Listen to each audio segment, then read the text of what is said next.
Bismillahirrahmanirrahim. Assalamualaikum warahmatullahi wabarakatuh.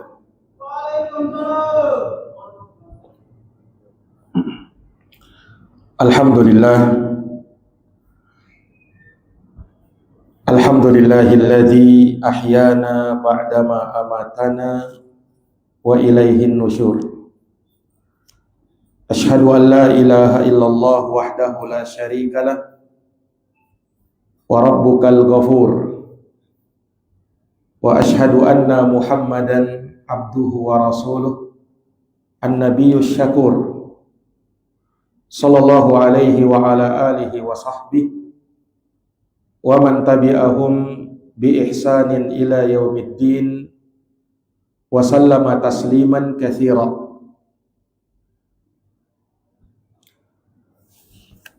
Allahumma la sahla illa ma ja'altahu sahla wa anta taj'alul hazna idza syi'ta sahla. Allahumma faqihna fi dinik wa 'allimna ma yanfa'una warzuqna al-ikhlasa fil qawli wal 'amal wa zidna ilma ya arhamar rahimin. Allahumma inna nas'aluka ilman nafi'an wa rizqan thayyiban wa amalan mutaqabbala. Amma ba'd, ma'asyaral muslimin, jamaah salat subuh Masjid At-Taqwa yang dirahmati dan dimuliakan oleh Allah.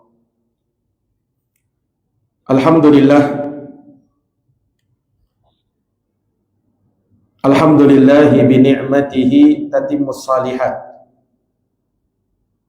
Segala puji hanya bagi Allah dan kita bersyukur kepadanya.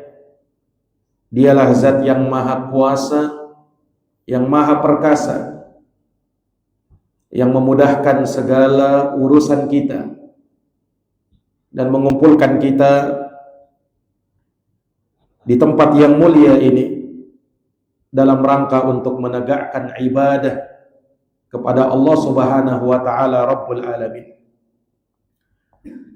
Tak lupa salawat dan salam semoga senantiasa terkirimkan kepada uswah dan qudwah kita, kepada figur dan tauladan kita, Nabi termulia, Nabi teragung Muhammad bin Abdullah sallallahu alaihi wasallam, kepada keluarganya, para sahabatnya, serta umatnya yang senantiasa meniti jalannya sampai hari kiamat. Kaum muslimin dan muslimat, jamaah subuh yang dirahmati dan dimuliakan oleh Allah. Di subuh hari yang berbahagia ini, Allah Subhanahu wa taala berkenan mengumpulkan kita di masjid ini setelah sebelumnya mematikan kita atau menidurkan kita. Maka kita bangun, hal yang pertama kita lakukan adalah untuk beribadah. Maka usaha yang semacam ini akan mendatangkan keberkahan dari Allah. Dan Allah akan berikan semangat yang berbuah pahala atas ibadah yang kita tegakkan. Berbeda dengan orang-orang yang lebih mengedepankan hawa nafsunya. Oleh karenanya disebutkan di dalam hadis yang diriwayatkan oleh Imam Al-Bukhari di dalam sahihnya, Rasulullah sallallahu alaihi wasallam pernah menyebutkan, kata baginda Nabi, yaqidu syaitanu ala qafiyati ra'si ahadikum idza huwa nama thalatha uqad. Sesungguhnya syaitan akan mengikat di tengkuk kepala salah seorang dari kalian tatkala dia tidur sebanyak 3 ikatan. Itu yang dilakukan oleh syaitan, kata Nabi. Untuk apa? Untuk menghalangi manusia dari beribadah kepada Allah. Yadribu ala kulli uqdatin makanaha alaika laylun tawilun farqud. Syaitan itu pada setiap ikatannya maka dia akan meniup seraya mengatakan, malammu masih panjang, maka tidurlah. Digoda oleh syaitan seperti itu.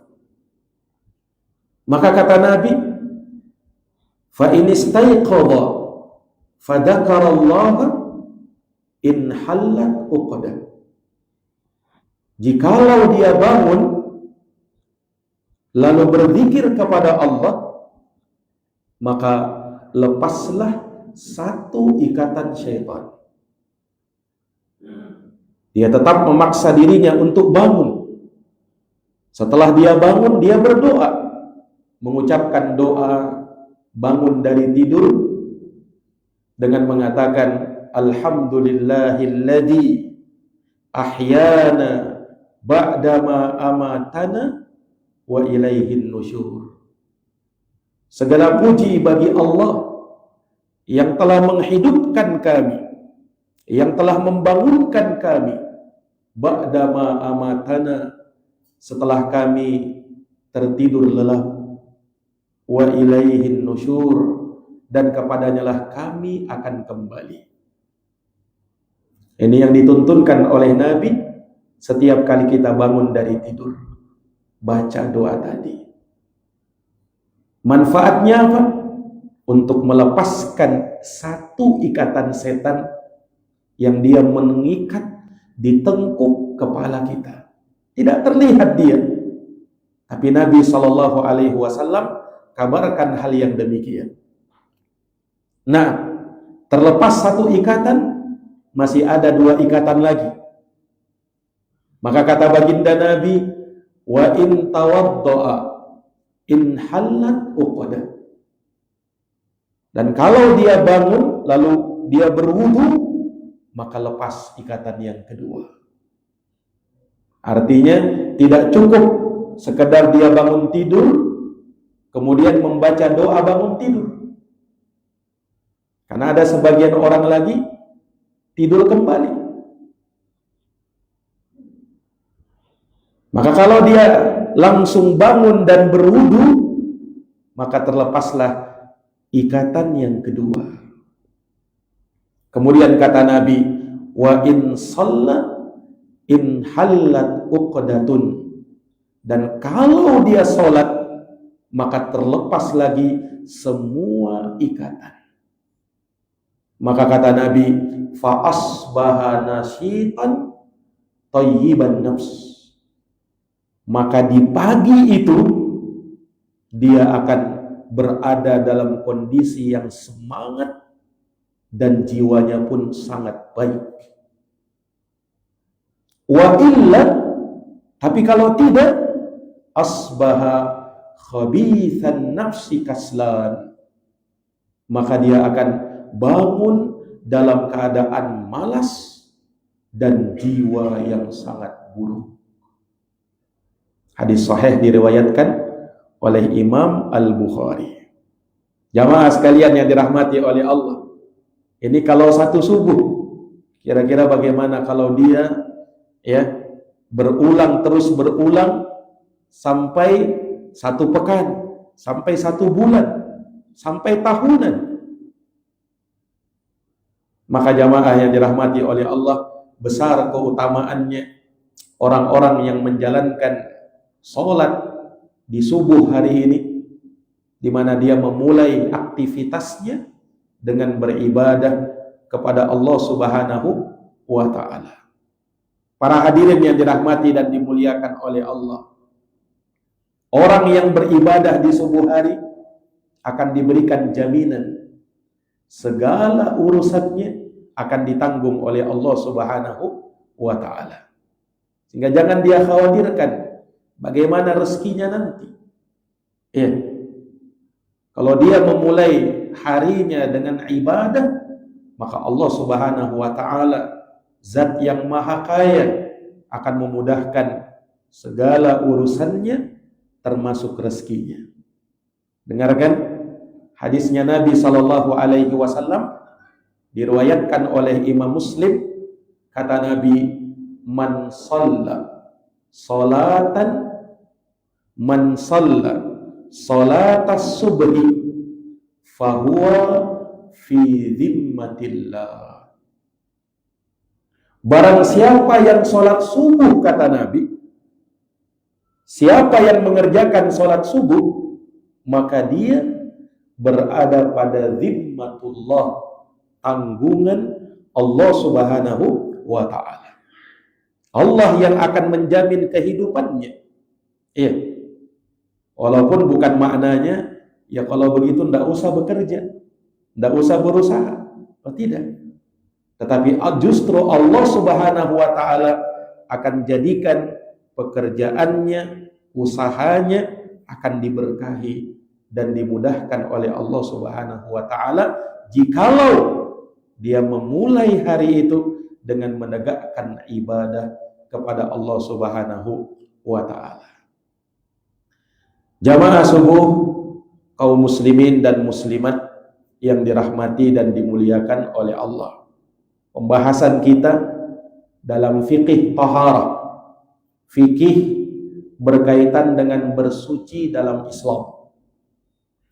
Telah kita bahas bagaimana taharah definisinya, dan juga yang berkaitan dengan wasailut taharah wa maqasiduha, apa yang berkaitan dengan alat-alat yang dipakai bertaharah dan inti atau amalan dari taharah itu. Dan sebelum kita lanjut, di sini kita akan sebutkan beberapa dalil yang menunjukkan akan keutamaan bertaharah. Dan penting seseorang mengetahui yang namanya keutamaan terhadap sesuatu yang manfaatnya agar memberikan semangat kepada kita untuk mengamalkan sesuatu itu. Tentu beda orang yang beramal dalam keadaan dia tidak tahu apa keutamaan amalan itu dengan orang yang beramal dan dia tahu keutamaannya. Itu berbeda tentunya. Maka ini diantara hal yang bisa memberikan motivasi kepada kita agar memperhatikan yang namanya bab taharah. Dan perhatikan, ini dari perkara yang menentukan sah tidaknya ibadah kita. Diawali dengan taharah. Apa ibadah yang paling agung, yang paling mulia, yang Allah syariatkan kepada umat ini? Jawabnya adalah sholat. Dan sholat itu tidak akan diterima tanpa bertaharah. Rasulullah sallallahu alaihi wasallam bersabda, la tuqbalu sholatun bighairi tuhur. Sholat tidak diterima kecuali dengan bertaharah. Para jamaah yang dirahmati dan dimuliakan oleh Allah, di dalam sebuah hadis dari sahabat Abu Malik Al-Asy'ari radhiyallahu taala anhu, hadisnya adalah hadis yang dikeluarkan oleh Imam Muslim dalam sahihnya. Rasulullah bersabda, "At-tuhur syatrul iman. Walhamdulillah tamla'ul mizan. Wa subhanallahi walhamdulillah tamla'ani atau tamla'u ma bainas sama'i wal ard. Was-salatu nur, was-sadaqatu burhan, was-sabru diya, wal Qur'anu hujjatun laka au 'alaika. Kullun nasi yaghdu faba'i'un nafsahu famu'tiquha au mubiquha." Kata Nabi, bertaharah itu adalah separuh iman. Kemudian ucapan alhamdulillah, pahalanya memenuhi timbangan. Kalau dia gabung subhanallahi walhamdulillah, dua kalimat tadi, tasbih dan tahmid, keduanya memenuhi ruang antara langit dan bumi pahalanya. Wassalatu nur, salat adalah cahaya yang menerangi hati para hamba. Wassadaqatu burhan, sedekah adalah bukti yang nyata akan kebenaran dan jujurnya iman seorang hamba. Wasabru diya, sabar adalah cahaya yang menerangi. Wal Qur'anu hujjatun laka au 'alaika, Quran bisa menjadi hujjah yang membelamu atau justru hujjah yang akan mencelakakanmu. Kullun nasi yaghdu, setiap manusia itu berusaha. Faba'i'un nafsahu, maka dengan usaha itu dia menjual dirinya. Famu'tiquha au mubiquha, maka dengan usaha itu ada seseorang yang membebaskan dirinya dari api neraka, dan ada yang justru menjerumuskan dirinya ke dalam jurang api neraka. Para hadirin yang dirahmati oleh Allah, dalam hadis yang sahih ini, Nabi SAW mengawali sabdanya dengan penyebutan taharah. At-tuhur, kata Nabi, syatrul iman. Bertaharah itu adalah separuhnya iman. Apa maknanya bahwa taharah adalah separuhnya iman? Para ulama mengungkapkan beberapa makna tentang hal ini. Ada yang mengatakan bahwa yang dimaksud dengan tuhur di dalam hadis ini yakni taharah maknawiyah, kesucian yang berkaitan dengan hati, mensucikan hati dari segala noda-noda yang mengotorinya, termasuk kesyirikan kepada Allah Subhanahu wa ta'ala. Sehingga makna taharah adalah mentauhidkan Allah, mengikhlaskan semua ibadat hanya untuk Allah Subhanahu wa ta'ala, dan tidak menyekutukannya dengan sesuatu apapun. Ini para hadirin yang dirahmati dan dimuliakan oleh Allah Subhanahu wa ta'ala. Ini yang sudah pernah kita jelaskan, yang berkaitan dengan taharah maknawiyah, kesucian maknawi. Karena sebelum kita mensucikan badan kita dari najis-najis yang mengotorinya, maka yang lebih utama dan harus kita mendapatkan perhatian adalah bagaimana kita mensucikan batinnya kita. Inilah yang dibahas oleh sejumlah para ulama di dalam kitab Tazkiyatun Nufus, pensucian hati. Dibahas di sana, diterangkan oleh para ulama bagaimana kiat-kiat untuk mensucikan hati itu. Para jamaah yang dirahmati oleh Allah, dan sebagian ulama yang lain mengatakan bahwa yang dimaksud dengan taharah di dalam hadis tadi adalah taharah hissiyah.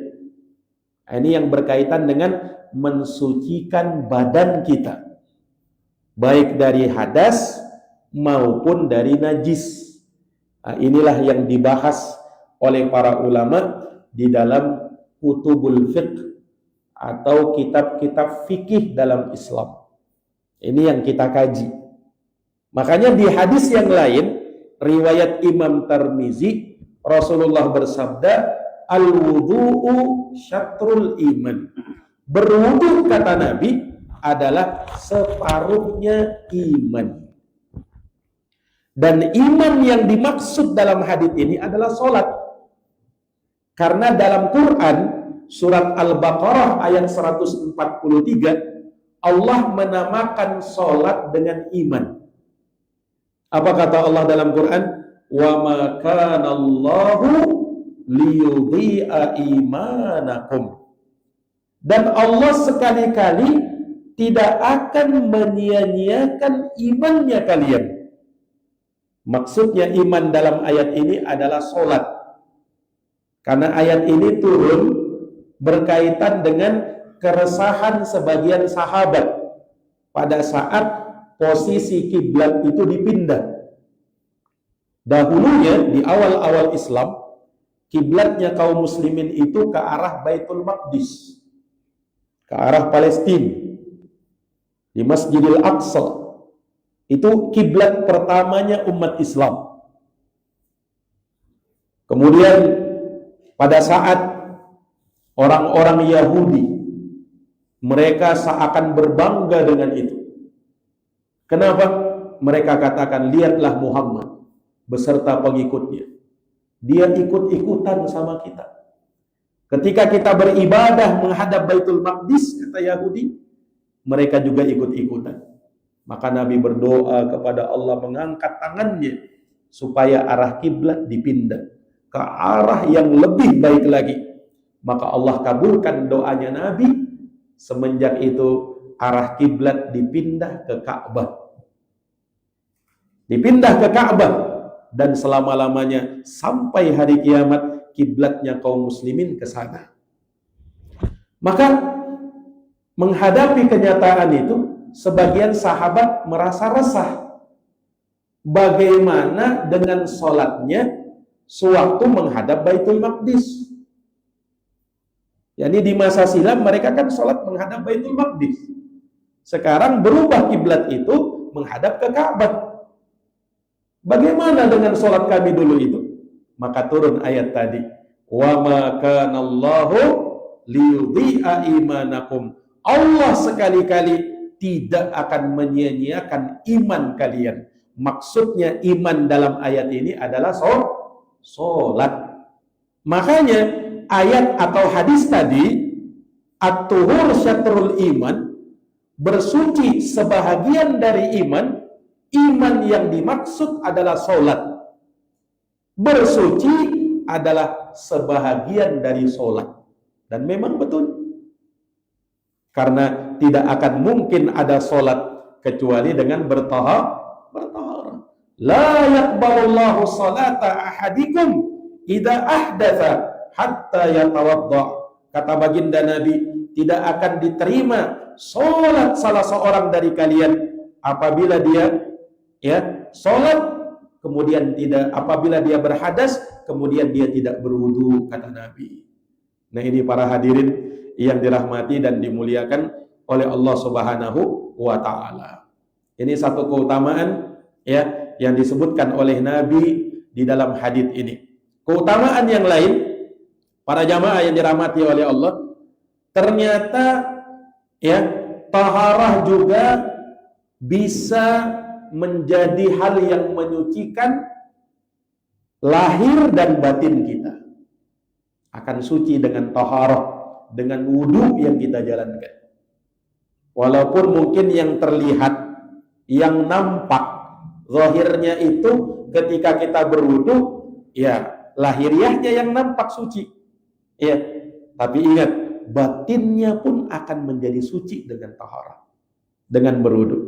Makanya dalam surat Al-Maidah ayat yang ke-6 itu, ya, yang mana ayat ini disebut dengan ayatul wudu, ayat tentang wudu, yaitu firman Allah Subhanahu wa taala, ya ayyuhalladzina amanu, wahai orang-orang yang beriman, idza qumtum ila shalah, apabila kalian berdiri untuk salat, apa yang mesti dilakukan? Faghsilu wujuhakum, maka cucilah wajah-wajah. Dalam ayat ini Allah langsung sebutkan wudu dengan menyebutkan yang wajib-wajibnya, yang rukun-rukunnya. Karena kita tahu kan, yang namanya berwudu itu mulai dari tangan dulu, kumur-kumur dulu, dan menghirup air ke hidung. Tapi di sini Allah sebutkan yang wajibnya dulu. Ya, langsung yang wajibnya saja. Faghsilu wujuhakum, cucilah wajah-wajahmu. Wa aydiyakum ilal marafiq, kemudian cucilah tanganmu sampai ke siku. Ya. Kemudian wa in kuntum junuban fattahharu, jikalau kalian sedang dalam keadaan junub, maka bersucilah. Atau sebelumnya, sebelum ayat itu, wamsahu biruusikum, ya, setelah mencuci tangan sampai siku, wamsahu biruusikum, usaplah kepala-kepalamu, wa arjulakum ilal ka'bain, kemudian apa? Cucilah kakimu sampai kedua mata kaki.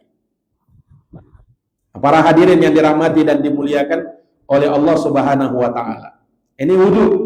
Ya. Kemudian Allah sebutkan, wa in kuntum marda au ala safarin, jikalau kalian, ya, sedang sakit atau sedang dalam suatu perjalanan, au jahadum minkum minal ghaid, atau datang salah seorang dari kalian datang dari buang air, au lamastumun nisa, atau kalian menyentuh wanita, falam tajidu ma'an, kalau kalian tidak mendapati air, ya, maka fattaharu, yakni kalian bisa bersuci dengan apa? Dengan menggunakan tanah, yaitu dengan cara bertayammum. Nah, fatayammamu sa'idan thayyiba, bertayammumlah kalian dengan sa'id yang suci, yaitu dengan tanah yang suci. Nah, lalu diterangkan cara dan kaifiatnya.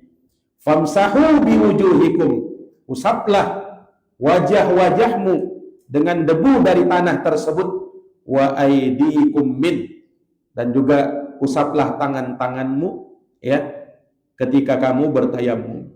Para jamaah yang dirahmati dan dimuliakan oleh Allah Subhanahu wa taala, ketika menyebutkan tentang ayat ini, ya, Allah Subhanahu wa taala mengingatkan manfaat dari kita bersuci itu. Ya, Allah inginkan dari kita bersuci untuk apa? Liyutahhirakum, untuk mensucikan kalian. Suci apanya? Ini ayat umum kan? Mensucikan kita, baik badan kita, raganya kita, demikian pula mensucikan batin dan hatinya kita. Ini manfaat dari apa? Dari bertaharah. Jadi suci lahir dan suci batin. Para hadirin yang dirahmati dan dimuliakan oleh Allah Subhanahu wa taala, makanya wudu ini merupakan nikmat Allah yang Allah berikan kepada umat Islam. Nikmat besar. Ya, dengan berwudu kita berpahala. Ya, asalkan kita niatkan berwudu. Nah, para jamaah yang dirahmati dan dimuliakan oleh Allah, bahkan kemuliaan umat ini, ya, yang Allah Subhanahu wa taala bedakan umat yang lain, ya, dengan umat Islam, yaitu dengan apa? Cahaya yang terang benderang, karena sebab wudunya dan itu nampak di hari kiamat. Di hari kiamat berkumpul seluruh umat manusia dari awal sampai akhir. Tentunya bukan umat Islam saja di situ. Ya, ada juga umat-umat yang lain. Para sahabat bertanya, "Ya Rasulullah, bagaimana caranya kau bedakan antara mana yang umatmu, mana yang merupakan bukan umatmu? Bagaimana caranya membedakan?" Maka Nabi sederhana menjawabnya, memberikan perumpamaan. Bagaimana menurut kalian kalau ada misalnya sekumpulan kuda-kuda yang berwarna hitam. Kemudian di antara kuda-kuda itu ada yang berwarna putih. Apakah kalian sulit membedakannya? Nah, kata Nabi kepada sahabat. Kata sahabat, "Ya mudah ya Rasulullah kalau begitu." Kata Rasulullah, "Begitulah aku membedakan umatku." Ya. Dan cahaya di wajahnya, di tangannya, dan di kakinya memberikan pembedaan dari umat-umat yang lain. Terbedakan umatku itu dengan cahaya wujud yang ada di wajahnya, yang ada di tangannya, dan ada yang ada di kakinya. Ini para jamaah yang dirahmati dan dimuliakan oleh Allah Subhanahu wa ta'ala. Iya. Kemudian para hadirin yang dirahmati dan dimuliakan oleh Allah, di antara yang juga disebutkan oleh baginda Nabi sallallahu alaihi wasallam yang berkaitan dengan wudu ini, Rasulullah menyebut bahwasanya wudu merupakan cahaya, wudu merupakan perhiasan bagi seorang mukmin yang akan menghiasi dirinya pada hari kiamat nanti. Jadi selain wudu itu, bertaharah itu adalah cahaya bagi kita, ternyata itu juga perhiasannya orang beriman. Percuma seseorang kalau di dunia banyak perhiasannya, banyak yang bisa dia pamerkan, banyak yang dia bisa banggakan, tapi kalau tak pernah berwudu, yang merupakan perhiasan yang sesungguhnya, percuma semua itu. Dengarkan sabda Nabi dalam hadis riwayat Muslim dari Abu Hurairah radhiyallahu anhu, "Sami'tu khalili." Kata Abu Hurairah, aku mendengar kekasihku Muhammad sallallahu alaihi wasallam yaqulu, beliau bersabda, "Tablughul hilyatu minal mu'min haitsu yablughul wudu." Kata baginda Nabi, perhiasan orang beriman nanti pada hari kiamat akan sampai sejauh bahagian tubuh yang terkena air wudu. Hadis riwayat Imam Muslim. Perhiasan orang beriman nanti pada hari kiamat akan sampai sejauh dari bahagian tubuh yang terkena air wudu. Artinya apa, Pak? Artinya bahagian yang kena air wudu dari tubuh kita akan dihiasi dengan perhiasan-perhiasan yang sangat indah pada hari kiamat nanti. Coba keutamaan orang yang bertaharah dan menjaga dirinya di atas taharah. Para hadirin yang dirahmati dan dimuliakan oleh Allah Subhanahu wa taala, selain taharah menjadi cahaya perhiasan bagi orang yang beriman, taharah juga menggugurkan dosa-dosa yang gugur dari mana? Dari setiap kucuran air yang menetes dari anggota badannya itu. Inilah yang pernah disabdakan Nabi dalam hadis dari sahabat Khalifah Amirul Mukminin Utsman bin Affan radhiyallahu anhu.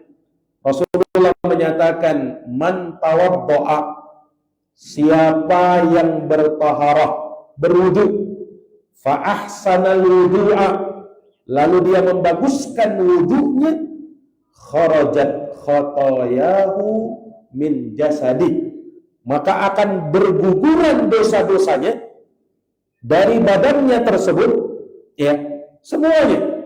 Kotoran, dosa-dosa yang dipandang oleh matanya berguguran, yang didengar oleh telinganya berguguran, yang dilakukan oleh tangannya berguguran, yang dilangkahkan oleh kakinya berguguran. Dosa-dosa yang ada dan melekat pada anggota badannya tersebut. Hatta takhruja min tahti awfarih. Sampai-sampai kata Nabi, dosa-dosa itu akan keluar dari bawah kuku-kukunya. Kata baginda Nabi Sallallahu Alaihi Wasallam. Ini para hadirin yang dirahmati dan dimuliakan oleh Allah Subhanahu wa Ta'ala. Nah, kemudian juga ya pahala yang didapatkan dari kita bertaharah ini juga pahala yang tidak main-main. Nah, dosanya diampuni, ya, kemudian pahalanya akan berlipat ganda. Ya, man tawadda'a hakadha ghufira lahu ma taqaddama min dambih wa kanat salatuhu wa masyuhu ilal masjid nafilatan. Kata Nabi SAW, siapa yang berwudu seperti wudunya Nabi, ya, maka akan diampuni dosa-dosanya yang telah lalu, sholatnya, ya, dan langkah kakinya menuju masjid menjadi amalan tambahan pahala bagi dirinya. Nah, para jamaah yang dirahmati oleh Allah, perhatikan sabda Nabi tadi, man tawaddo'a nahwa wudu'i hada. Nah, ini yang menjadi pembahasan kita. Siapa yang berwudu seperti wuduku ini? Artinya apa? Menunjukkan bahwa wudu, taharah secara umum yang mendapatkan pahala manakala kita berwudu, bertaharah sesuai dengan apa yang diajarkan oleh Nabi Sallallahu Alaihi Wasallam. Baru dia mendapatkan keutamaan tadi. Nah, inilah yang menjadi motivasi bagi kita untuk kita mempelajari fikih dalam toharoh. Supaya apa? Supaya toharohnya kita betul-betul benar sesuai tuntunan Nabi.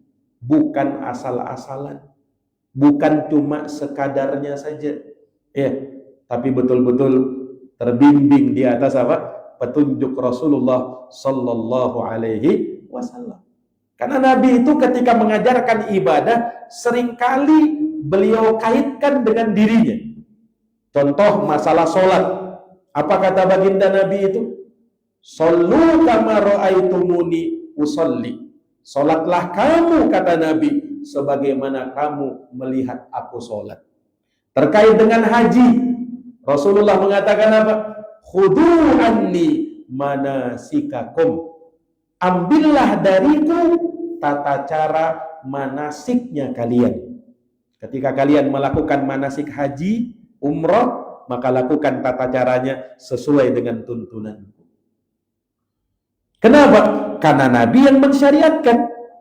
Ya, Nabi mengambilnya dari mana? Dari Allah Subhanahu wa Ta'ala.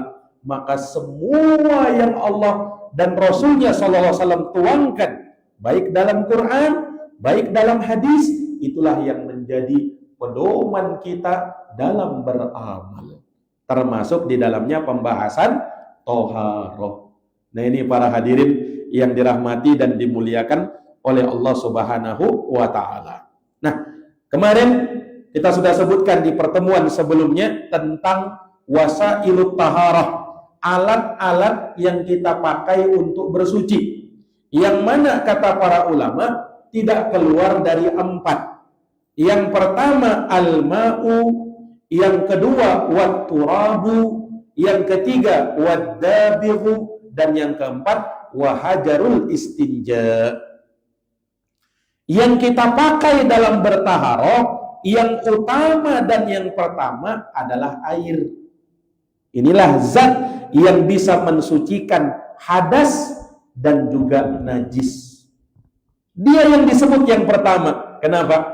Karena dia yang paling sering dipakai dan dia media utama untuk mensucikan diri kita dari hadas dan najis. Nah, selanjutnya turab.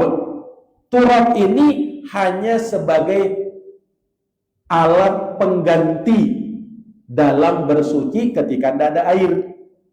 atau sulit menggunakan air, yaitu dengan bertayamum, atau dia sebagai pengganti atau yang mendampingi air. Nah, ini misalnya sudah pernah kita sebutkan kemarin, yaitu pada saat mensucikan najis, najis jilatan anjing. Ya, nah, ini yang kata para ulama sebagai najasatun mughalladhah, najis yang berat. Ya, karena najis itu ada 3, Pak. Ada najis yang ringan, najis mukhaffafah, ada najis mutawassithah yang pertengahan, ada najis mughalladhah yang berat. Nah, kalau najis yang berat ini yang berkaitan, berkaitan dengan anjing dan babi. Nah, pada jilatannya, pada sentuhannya, ya, maka ini najis berat. Nah, makanya karena dia najis yang berat, mesti disucikan bukan hanya dengan air, tidak boleh hanya dengan air. Bahkan tidak bisa hanya dengan air dan sabun. Tapi harus ada media tanah untuk mensucikannya. Nah, idza walaqa al-kalbu fi ina'i ahadikum faghsiluhu sab'an ulahunna bit-turab, kata Nabi. Apabila bejana seorang dari kalian dijilat oleh seekor, misalnya anjing, maka cucilah, basuhlah sebanyak 7 kali. Nah, 7 kali, tidak cukup cuma 3 kali atau cuma 5 kali. Walaupun mungkin setelah kita cuci 3 kali, 5 kali, zatnya sudah hilang. Tapi syaratnya belum terpenuhi. Harus 7 kali. Harus 7 kali. Dan ternyata tidak cukup dengan air. Kata Nabi apa? Ulahunna bit-turab. Harus pencucian yang pertamanya menggunakan tanah, yaitu tanah bercampur air. Nah, baru cucian yang kedua, ketiga, sampai ke-7, itu dengan menggunakan air. Kalau tidak dengan tanah, maka tidak suci. Nah, ini para hadirin yang dirahmati oleh Allah. Makanya tanah juga sebagai media yang kita pakai untuk bersuci. Para hadirin yang dirahmati dan dimuliakan oleh Allah. Berkenaan dengan najis tadi kan kita sebutkan ada 3. Ada najis mughalladhah yang berat, ada najis mutawassithah yang pertengahan. Nah, inilah yang kata para ulama seperti najis-najis kotoran manusia, ya, pada sebagian hewan, ya, terutama hewan-hewan yang tidak dimakan dagingnya, najis. Nah, demikian pula ikhwani fiddin, para hadirin yang dirahmati oleh Allah, seperti juga air kencingnya, baik itu manusia maupun selainnya. Nah, ini najis. Najisnya bagaimana? Najisnya pertengahan. Kalau najis pertengahan, ya kata para ulama, ya minimal kita cuci sebanyak 3 kali, Pak. Minimal kita cuci sebanyak 3 kali. 3 kali basuhan. Ya, najisnya pertengahan. Nah, ini kalau najis mutawassithah. Kalau najis mukhaffafah, ini najis yang diringankan. Najis juga, tapi ringan dia. Ya, contohnya misalnya air madhi. Bukan mani ya, air madhi. Nah, ini air madhi nanti akan kita bahas juga, ya, adalah air yang keluar dari, ya, manusia ketika syahwat memuncak, tapi keluarnya tanpa terasa. Beda dengan air mani. Kalau air mani keluar dengan terasa, setelahnya orang biasanya lemas. Itu kalau mani. Tapi kalau madhi ini keluar ketika syahwat memuncak juga, tetapi dia keluar tanpa terasa terkadang. Dan warnanya bening. Tidak sama dengan air mani yang warnanya keruh. Nah, air madhi ini dikategorikan para ulama sebagai najasatun mukhaffafah. Najis yang ringan.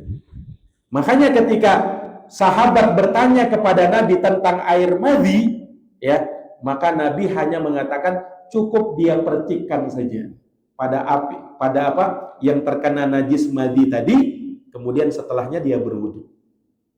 Ini para hadirin. Demikian juga tergolong kepada najasatun mukhaffafah, najis yang ringan, yaitu najis pada air kencing anak laki-laki yang belum makan apa-apa kecuali ASI ibunya, air susu ibunya. Nah, najisnya ini mukhaffafah, najisnya diringankan. Najis juga, jangan dibilang tidak najis, najis juga itu. Tetapi najisnya diringankan.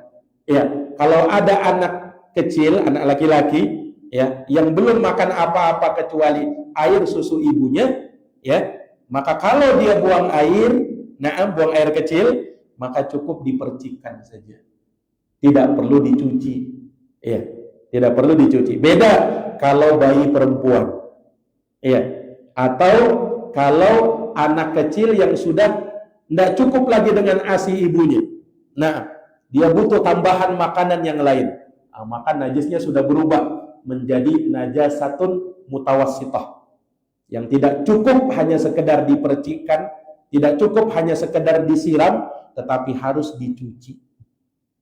Nah, ini para jamaah yang dirahmati dan dimuliakan oleh Allah Subhanahu wa taala. Kemudian media yang ketiga ad-dabir. Ini juga sudah kita terangkan, ini ya berkaitan dengan alat untuk kita pakai bersuci atau mensucikan kulit bangkai. Nah, bangkai itu apa? Segala hewan ya yang matinya tanpa proses penyembelihan yang syar'i. Pada hewan-hewan yang boleh dikonsumsi dengan menyembelihnya, yaitu pada hewan-hewan darat. Beda kalau hewan laut kan, Pak, yang memang tidak disembelih memang, ya. Para jamaah yang dirahmati oleh Allah. Tapi kalau hewan darat, ya, halalnya dikonsumsi kalau kita sembelih dengan sembelihan syar'i, yang di situ disebutkan padanya bismillah minimal, dengan menyebut nama Allah, baru boleh dimakan. Kalau tidak disembelih dengan itu, maka hukumnya menjadi bangkai, haram untuk dimakan, haram untuk apa? Dikonsumsi. Nah, para jamaah sekalian, tapi ternyata ada keringanan dalam syariat terkait dengan kulit bangkai, boleh dimanfaatkan, bukan dimakan, boleh dimanfaatkan untuk sesuatu, ya, hanya saja setelah mendabahnya atau menyamaknya. Nah, jadi kulit bangkai, asalnya bangkai tidak boleh digunakan juga, apalagi dimakan. Tetapi pada saat proses penyamakan, ya, ini bagi orang-orang yang tahu menyamaknya itu, jadi dia pakai kadang dengan air garam, dia sikat, dia jemur, dia hilangkan, dia kuliti, ya, orang-orang yang tahu tentang hal itu, sampai betul-betul bersih. Nah, setelah itu boleh untuk dimanfaatkan. Karena kulit-kulit itu ya kadang-kadang orang buat untuk sesuatu yang apa, sebagai wadah, sebagai tempat penyimpanan dan lain sebagainya, sehingga bermanfaat bagi manusia. Nah, itu Rasulullah SAW izinkan, asalkan sudah disamak. Nah, beda kalau misalnya kulit-kulit hewan yang disembelih dengan proses penyembelihan syar'i. Nah, itu boleh untuk apa? Dimanfaatkan langsung walaupun tanpa proses penyamakan. Ini hanya dalam kasus hewan-hewan yang mati tanpa proses penyembelihan syar'i. Ini para hadirin yang dirahmati dan dimuliakan oleh Allah. Dan yang terakhir, wahajarul istinja, yaitu batu yang digunakan untuk istinja. Ini juga sudah kita bahas, ya. Ini berkaitan dengan cara menghilangkan najis selain air, yaitu boleh dengan batu, ya. Tapi ada syarat dan ketentuannya, ya. Batunya harus 3, Pak. Harus 3. Tidak boleh kurang dari itu. Lebih boleh, tapi dalam jumlah ganjil. 3 kurang, Ustaz. Boleh 5, boleh 7, boleh 9, dan seterusnya. Nah, yang menggantikan batu pada hari ini adalah tisu. Makanya sebagian orang, ya, apalagi yang di luar negeri sana, mereka lebih suka menggunakan tisu daripada air terkadang. Nah, itu boleh juga, boleh. Meskipun ada air, Ustaz, meskipun ada air. Karena dia memang bukan seperti tayamum. Kalau tayamum kan nanti boleh kalau tidak ada air, kan. Tapi kalau tisu ini boleh walaupun ada air. Boleh. Nah hanya saja ada ketentuan dan syaratnya. Minimal tadi pakai 3. Ya. Ada orang buang air misalnya, buang air kecil. Maka kalau dia bersuci menggunakan tisu, maka dia ambil 3. Tidak ada tisu, kertas, daun, maka dia gunakan 3. Kurang dari itu tidak boleh. Nah, ini para jamaah yang dirahmati dan dimuliakan oleh Allah Subhanahu wa taala, dan nanti akan kita bahas lebih lanjut. Nah, kemudian beliau membahas terkait dengan innama yutahhirul ma'u idza kana mutlaqa. Nah, yang namanya air bisa mensucikan kalau air itu mutlak, yang berasal pada asal penciptaannya. Nah, makanya dari sana air dibagi oleh para ulama menjadi 3. Ada air tahirun ghairu mutahhir, suci tapi tidak bisa mensucikan. Seperti air teh, air kopi, air susu, suci dia kan? Tapi tidak bisa mensucikan, Pak. Maka tidak boleh orang berwudu dengan air susu. Ya. Walaupun boleh diminum karena dia suci, tapi tidak bisa mensucikan. Yang kedua, air tahirun mutahhir, suci dan mensucikan. Zatnya suci dan bisa mensucikan. Nah, inilah yang disebut dengan air mutlak. Dan yang ketiga, ma'un najas, air yang najis. Ketika terjatuh air yang asalnya tidak najis, kejatuhan najis, kemudian air tersebut walaupun banyak tapi mendominasi, ya, maka air tersebut berubah menjadi najis. Nah, ini sudah kita terangkan. Dan yang terakhir sebelum kita tutup majelis kita ini, yaitu turab, yang tadi sudah kita bahas. Ya, wa turabu idza kana khalisan ghairu musta'mal. Kemudian tanah kita bisa jadikan sebagai alat bersuci, yaitu dalam kasus tayammum. Dan ingat, Pak, yang dimaksud dengan turab di sini, tanah yang bisa kita pakai untuk bersuci adalah tanah yang ada debunya. Tanah yang ada debunya. Nah, artinya bukan tanah basah atau tanah kering.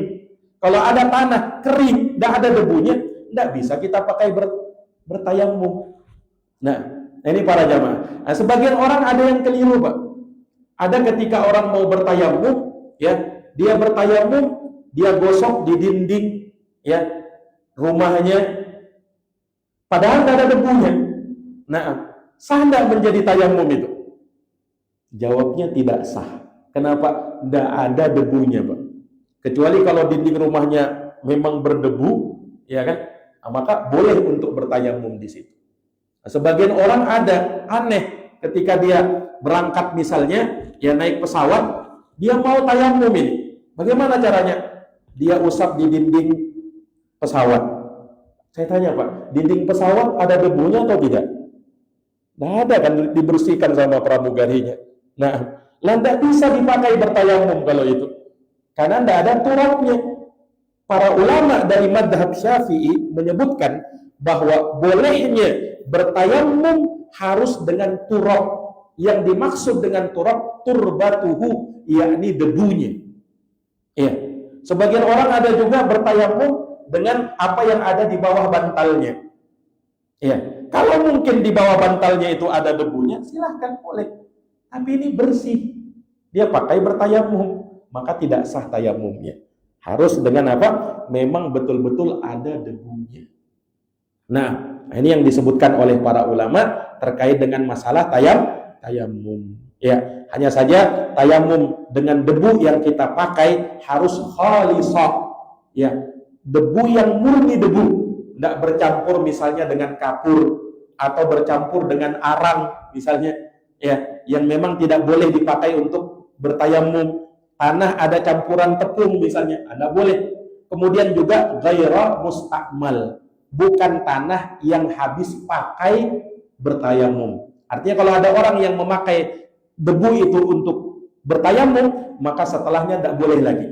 Nah, ini sama dengan air. Nanti ada pembahasan terkait dengan air musta'mal. Air musta'mal itu apa, Ustaz? Yaitu air bekas wudu atau mandi seseorang. Dia pakai bekas wudu ini.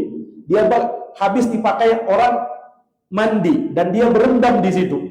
Nah, maka menurut sebagian ulama ya, dan nanti akan kita sebutkan dalilnya, bahwa air yang bekas dipakai orang baik berwudu atau bertayam atau bermandi besar, maka tidak sah lagi dipakai untuk mandi atau berwudu.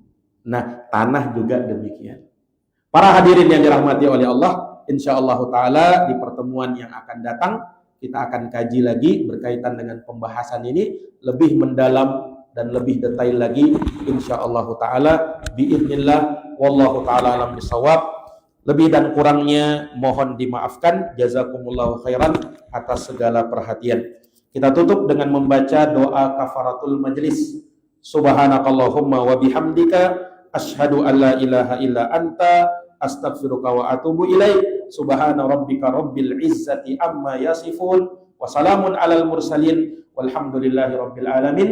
Wassalamu alaikum warahmatullahi wabarakatuh.